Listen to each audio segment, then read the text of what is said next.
जिसमें जिगर है ना उसे कोई नहीं रोक सकता। तेरे जैसे कई आते हैं और चले जाते हैं, तुझ जैसे कौवे हमारी उड़ान नहीं रोक सकते। हम चील हैं, ऊंची उड़ान के लिए बने हैं।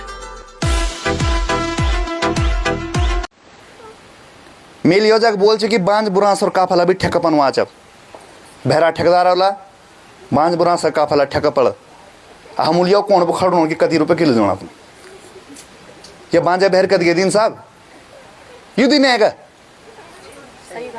अरे यू भले ही हमारे मुख पे ना आज मैं सबके जब देखन ना हमारे सबके मुख पे ना निरंकुशता चाहिए, मतलब टेंशन हमारे मुखा पे सबके क्या होलो कन के होलो या नौ भी खाए जानी या ओन पीढ़ी हुए चलो नहीं बोलो। और यही जगत अगर जो सेबो डो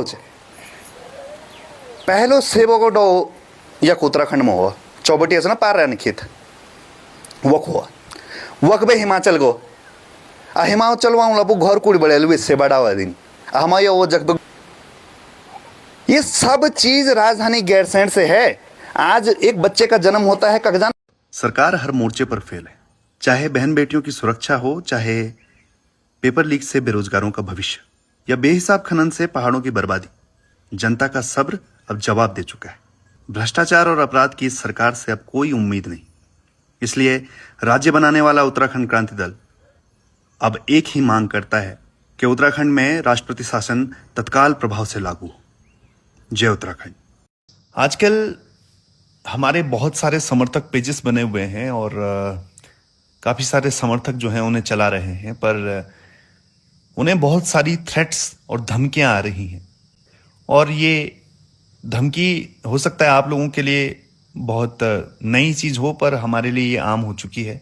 क्योंकि जब भी पहाड़ियों ने अपना अधिकार मांगा तब तब मुलायम की मानसिकता वाले लोग प्रकट हो जाते हैं। कभी कमेंट बॉक्स में दिखते हैं, तो कभी सड़कों पर दिखते हैं, कभी अफसरशाही में दिखती है, तो कभी नेताओं के अंदर दिखते हैं। जब भी हम पहाड़ के लोग अपने अधिकारों के लिए मुखर होंगे तब तब हमारा दमन करने की कोशिश की जाएगी। और इस दमनकारी सोच का मुंहतोड़ जवाब देने के लिए हम लोग मिलकर उक्रांद बनेंगे और एक मुंहतोड़ जवाब देंगे। अभी तो बहुत सारे हिसाब किताब बाकी होने हैं। हम भूले नहीं हैं अपने शहीदों को। एक दिन आएगा जिस दिन हम सच्ची श्रद्धांजलि अपने शहीदों को देंगे। जय पहाड़ जय पहाड़ी। इस समय पूरे उत्तराखंड में परिवर्तन की मांग है और 70 विधानसभाओं पे चुनाव लड़ेंगे। 11,000 बूथों पर बूथ अध्यक्ष बहुत जल्दी बनने वाले हैं। केवल यूथ की बात कर रहा हूँ मैं अभी, जो हमारी कार्यकारिणी बन रही है। इसमें कई जो वर्तमान जिला पंचायत हैं वो भी हमारे साथ आ चुके हैं, क्षेत्र पंचायत जो हैं, प्रधान हैं।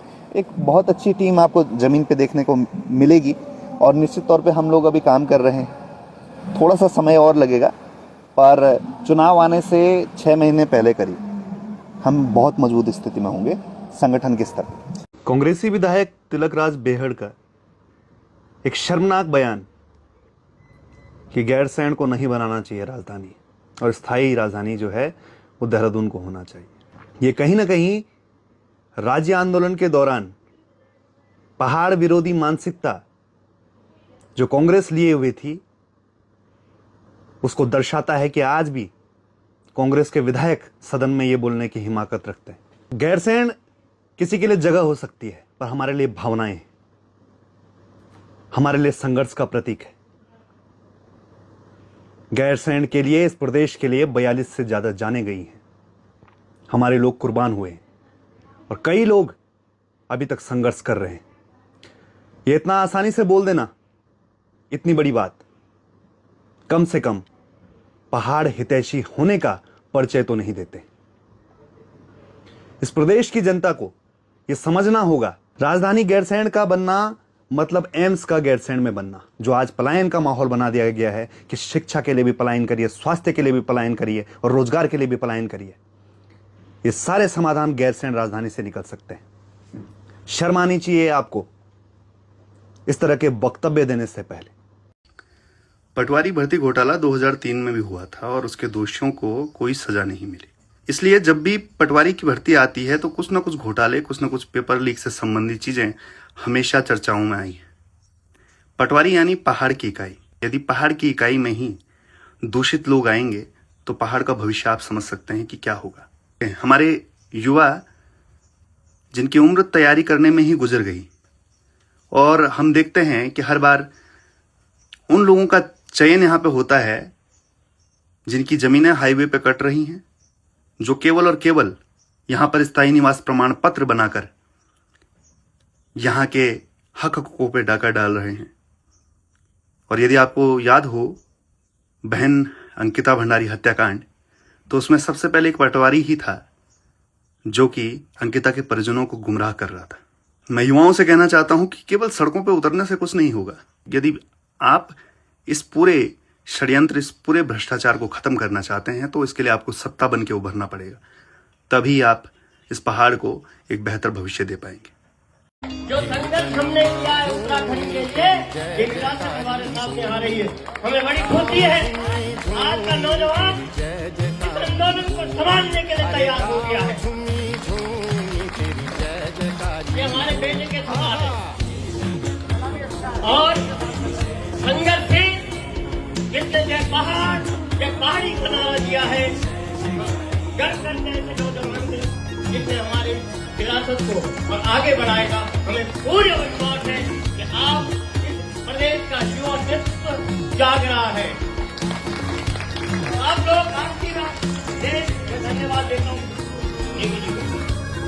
पहाड़ के लिए मरने वाले, मिटने वाले हर युग में आएंगे, ये दावे के कह सकता हूं, क्योंकि हम किसको मानने वाले हैं। एक बार मेरे साथ जयकारा मारेंगे, जय बद्री केदार, जय बद्री केदार, जय महासू महाराज, जय महासू महाराज, जय गोलजू महाराज, जय गोलजू महाराज।